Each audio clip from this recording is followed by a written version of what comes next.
본문의 제목이 상처 속에서도 예수를 바라보라인데, 우리가 설령 마음에 없더라도 내뱉을 때는 그래도 상대방을 위해 좀 듣기 좋은 그런 단어와 말들을 하는 게 더 유익할 줄 믿습니다. 이 상처라는 단어가 히브리어로 라짜지인데, 이 뜻은 산산조각내다, 그리고 깨트리다, 타박상을 입히다, 낙심시키다라는 뜻을 가지고 있습니다. 그리고 이 헬라어로 또 이 블랍토인데, 이 헬라어 뜻도 마찬가지로 이 방해하다, 해롭게 하다라는 뜻을 가지고 있습니다. 성도님들 어떻습니까? 이 두 단어를 통해서 이 뜻만으로도 상처를 주는 것은 남을 해롭게 하고 피해를 입히는 행위라는 것을 우리는 알 수 있습니다. 오늘 본문에 이 바울은 알렉산더라는 사람이 자기 자신에게 해를 많이 입혔다고 말하고 있습니다. 이 알렉산더라는 사람은 구리 세공업자라는 것 외에는 성경에 그렇게 자세하게 알려진 바가 없습니다.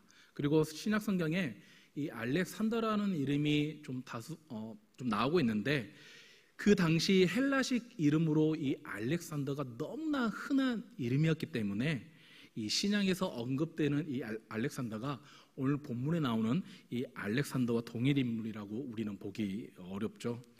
그러나 오늘 본문의 14절에서 말하고 있는 것처럼 분명히 한 가지 확실한 것은 무엇입니까? 이 알렉산더라는 사람이 바울을 심하게 괴롭혔다는 것을 우리는 알고 있습니다. 그래서 보면 14절에 보면 주께서 그 행한 대로 그에게 갚으시리니, 그리고 15절에도 너도 그를 주의하라, 이렇게 기록되어 있습니다. 이 오죽했으면 사도 바울의 개인 일기장도 아닌 이 성경책에 기록되어 있겠습니까? 그리고 너도 그를 주의하라고 말하면서 이 토를 달고 있겠습니까? 이렇게 보아도 정말 알렉산더라는 사람이 바울을 엄청나게 심하게 괴롭혔다, 정말 그 마음을 근심시키고 정말 해롭게 했다는 것을 우리는 알 수 있습니다.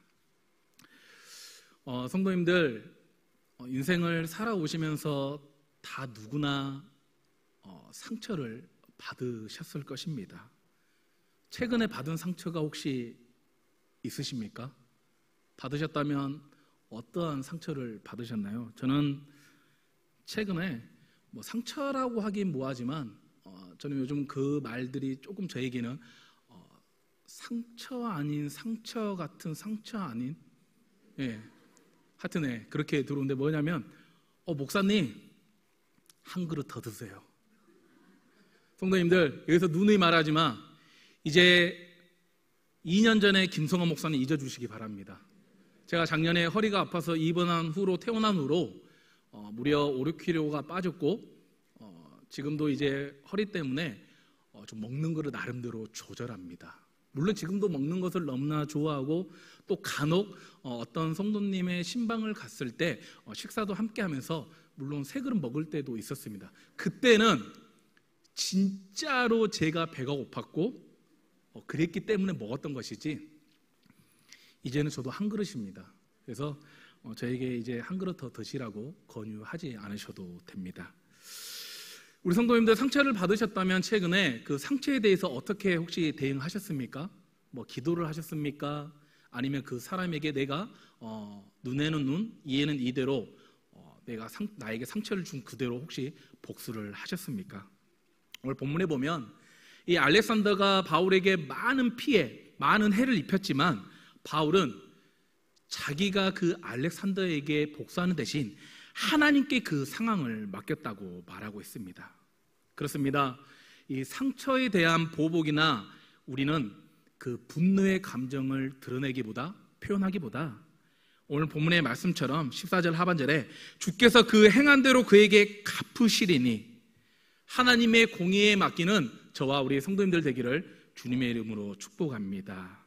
그러면 오늘 이 상처라는 이 특징에 대해서 우리가 한번 알아보고, 그러면 그 상처를 우리가 어떻게 치유해야 하는지 함께 은혜를 나눠보도록 하겠습니다. 먼저 이 상처의 특징을 네 가지로 한번 알아볼 텐데, 먼저 첫 번째는, 상처의 특징 첫 번째는 단순한 작은 사건이 큰 상처로 커진다는 사실이죠. 성도님들, 너무나 잘 아시겠지만 대부분의 상처들은 어떻게 시작됩니까? 너무나 그 지극히 사소한 말 한마디, 툭 던진 그 말 한마디, 그리고 정말 내 사사로운 그 작은 행동에서 커지기 시작합니다. 그런데 너무나 사소한 그 말 한마디와 그 작은 행동 하나가 이 눈덩이처럼 불어나서 큰 상처로 커진다는 사실이죠. 그래서 이 부부싸움의 원인을 우리가 한번 보면 어떻습니까? 부부싸움의 원인, 정말 큰 걸로 싸우시나요? 여기 다들 우리 결혼, 자녀들도 부모님이시지만 남편과 또 아내가 있으시겠지만 그 작은 사소한 말 한마디와 나의 그 작은 행동 하나로 내 아내 혹은 내 남편이 상처가 생긴다는 사실이죠. 네, 지금 저를 보면서 웃고 계시는 분들이 좀 많이 보이시는데, 상처를 주셨습니까? 혹시 내 사랑하는 아내와 남편에게? 그럼 어떠한 걸로 상처를 주셨습니까? 저 역시도 하나님께서 제게 주신 사랑하는 와이프에게 좋은 말을 하고 사랑스러운 말을 한다고 하지만 와이프에게는 그게 사랑스러운 말이 아닌 어때요? 상처로 다가온다라는 거죠. 부부가 싸울 때 아까 말씀드렸다시피 민족 간의 그런 일 때문에 싸우진 않아요. 그냥 오늘 된장찌개가 살짝 좀 짜다, 된장찌개 왜 두부 안 넣었어, 이런 사소한 작은 거 하나로 이 부부싸움은 시작된다는 것이죠. 그래서 우리 성도님들, 정말 나와 함께한 그 내 아내, 그리고 내 남편, 그리고 내 자녀들에게 그냥 내가 평상시에 하는 말 같지만 그 사소한 말 한마디가 상처를 줄 수 있다는 것을 조심하시기 바랍니다. 그리고 상처의 특징 두 번째는 가까운 사람에게 상처를 우리는 판단하는 거죠. 예를 들어 뉴욕이나 런던에 살고 있는 사람이 갑자기 비행기를 타고 와서 상처를 주고 다시 돌아가는 일은 없습니다. 멀리서. 그래서 길거리를 가다가 모르는 사람이 나를 붙잡고 상처를 주는 말을 던지지 않죠. 누가 줍니까? 나와 항상 같이 한 공간에서 살고 자주 만나고 정말 한 이불을 덮고 사는 내 아내 또는 남편, 자녀, 그리고 우리 공동체 안에서 성도들이 그 상처를 준다는 사실이죠. 그래서 무심코 던진 그 말 한마디가 성도에게 상처를 주고 그 상처가 그 성도에게는 큰 상처가 된다는 사실입니다. 성경에서도 가장 가까운 사람에게 상처를 받았던 인물들이 있지만 대표적인 인물이 누구죠? 바로 요셉이죠. 요셉. 형들의 그 미움을 받아서 노예로 팔려가는 배신의 상처, 정말 잊을 수 없는 아픔의 상처를 요셉은 받았습니다.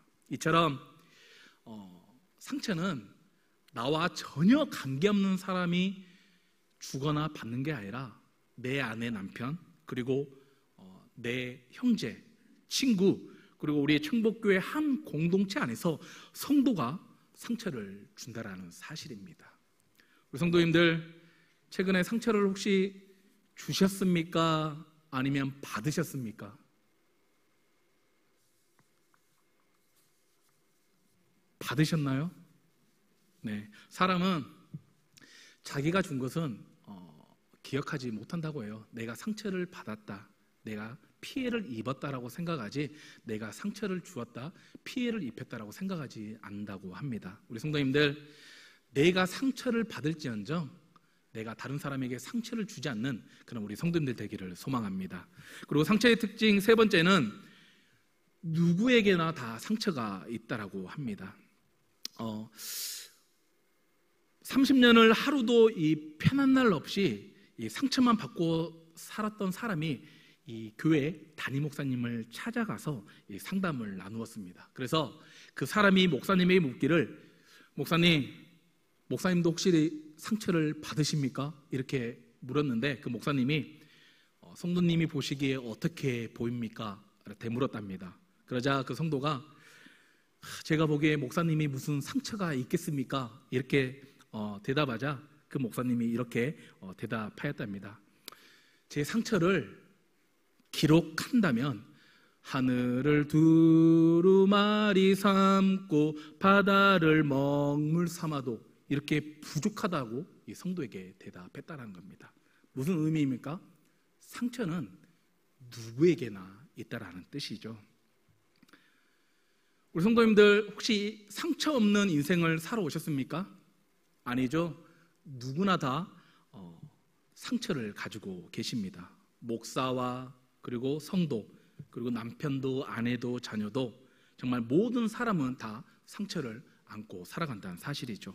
그런데 그 상처가 드러나지 않고 있기 때문에 우리가 사람들이 모르는 것이지 누구나 다 상처를 품고 살아갑니다. 성경에서 이 배신의 아이콘 하면 누가 떠오르나요? 바로 가룟 유다죠. 이 성경에서 정말 수천 년 동안 배신의 아이콘으로 정말 언급되는 이 가룟 유다. 예수님도 어떻습니까? 가장 가까운 제자들에게 그 배신의 상처를 받았습니다. 가룟 유다에게 은 30에 팔리는 그 배신의 상처, 그리고 또 베드로에게 네가 닭이 울기 전에 나를 3번 부인할 것이라는 그 또 배신의 상처를 받았습니다. 이처럼 예수님께서도 가장 가까운 제자들에게 상처를 받으셨듯이 우리 모든 사람들은 상처 없는 사람은 없습니다. 마지막으로 이 상처의 특징 4번째는 무엇보다 마음의 상처가 가장 크다라는 사실이죠. 이러한 문구가 있죠. 상처엔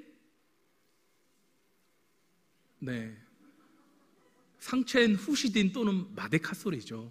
우리가 상처가 덧나거나 덧나지 않도록 이 후시딘 또는 마데카솔을 바르는데 요즘 시대는 성형술의 발달로 어떻습니까? 우리가 상처로 인한 그 흉터, 보기 싫은 그 흉터들을 없애거나 지울 수가 있죠. 그러나 성도님들 어떻습니까? 보이지 않는, 드러나지 않는 이 마음의 상처는 그 마데카솔로도 그리고 후시딘으로도 성형술로도 고칠 수 없다라는 사실입니다. 그래서 마음의 상처가 가장 오래 남고 정말 지워지지 않는다는 사실이죠. 저 역시도 보이지 않지만 보여드리고 싶은데 보이지 않지만 제 안에도 지워지지 않는 이 마음의 상처가 있습니다. 마음의 상처가 무엇일까요? 한번 제가 설교 때 한두 번 언급한 것 같은데 바로 인천 상륙작전을 실패한 상처. 그 3번이나 하나님께로 돌아오라는 부모님과 또 목사님의 권유와 메시지가 있었지만 3번이나 순종하지 않고 인천 상륙작전을 펼쳐서 결국은 어떻게 됐습니까? 실패하였죠. 그 실패의 대가는 너무나 컸죠. 저만 실패한 것이 아니라 제 주변에 또 그런 실패로 인해서 많은 상처를 받았습니다. 이처럼 이 마음의 상처처럼 바울 역시도 오늘 본문에 나오는 바울 역시도 이 마음의 상처가 심한 사람이었습니다. 갈라디아서 6장 17절에서 바울은 어떻게 말하냐면 내가 내 몸에 예수의 흔적을 지녔다고 말하고 있습니다. 여기서 흔적이란 수없이 매도 맞고 돌도 맞고 죽을 뻔했던 그 위기의 상처들, 죽음의 상처들이 그 몸에 있죠. 그런데 오히려 바울을 괴롭힌 상처는 그 눈에 보이는 드러난 육체적인 상처가 아니라 바로 마음의 상처였습니다. 그에게 마음의 상처를 준 것은 바로 바울의 주변에 있는 동역자들이었죠. 우리가 읽지는 않았지만 오늘 본문의 10절에 보면 데마는 이 세상을 사랑하여 나를 버리고 데살로니가로 갔고 그리스게는 갈라디아로, 디도는 달마디아로 갔고, 이렇게 바울의 주변에 있던 동역자들이 떠나갔다라는 사실입니다. 데마는 한때 어떤 사람이었습니까? 이 바울의 복음을 증거하는 돕는 자였죠. 그래서 심지어 이 바울이 정말 총애에 맞지 않던 누가와 동시에 언급될 정도로 신실한 종이었으나 결국은 어땠습니까? 이 복음을 위해 바울과 함께 고난받는 것을 싫어해서 세상을 사랑하여서 떠나갔다라는 사실이죠. 그래서 바울은 자신과 늘 함께 있을 줄 알았던 그 사람들이 등을 돌리고 자기를 떠나갔을 때 그 배신의 상처로 인한 마음의 상처가 있었다는 사실입니다. 성도님들, 짧은 시간에 우리가 상처의 특징 4가지를 알아보았죠. 바로 단순한 작은 사건이 큰 상처로 커지며, 그리고 상처는 가장 가까운 사람에게서 그 상처를 받으며, 그리고 상처는 누구에게나 다 있다는 사실입니다. 그리고 무엇보다 그 어떠한 상처보다 마음의 상처가 가장 크다는 사실이죠. 그러면 성도님들, 누구에게나 다 있는 이 상처를 어떻게 우리는 치유받아야 할까요? 어떻게 치유받아야 할까요? 후시딘이나 마데카솔을 발라야 할까요? 어떻게 마음을 열지 못하니까 못 바르죠. 바로 상처를 치유받기 위해서는 우리는 주님을 바라보아야 할 줄 믿습니다. 우리 디모데후서 4장 17절과 18절 우리 3번역으로 우리 함께 읽도록 하겠습니다. 시작. 주님께서 내 곁에 서셔서 나에게 힘을 주셨습니다. 주님께서 나를 모든 악한 일에서 건져내시고. 아멘. 여기서 주님께서 내 곁에 계신다는 것은 하나님이 우리의 위로자가 되어 주신다는 뜻입니다. 성도 여러분, 누가 내 곁에서 항상 있을 수 있으며 끝까지 나를 위로할 수 있습니까? 오직 예수 그리스도 주님뿐이십니다. 나의 곁에서 나에게 항상 힘이 되어 주시며 나를 위로하시는, 있어 주시는 분은 나를 배신하지 않고 떠나가지 않는, 상처를 주지 않는 분, 바로 예수 그리스도이심을 믿으시기 바랍니다. 그리고 주님께서 나를 건져내시고 배신과 실패와 슬픔, 외로움, 질병 등 우리를 그 다양한 상처에서 나를 건져내시는 분은 누구십니까?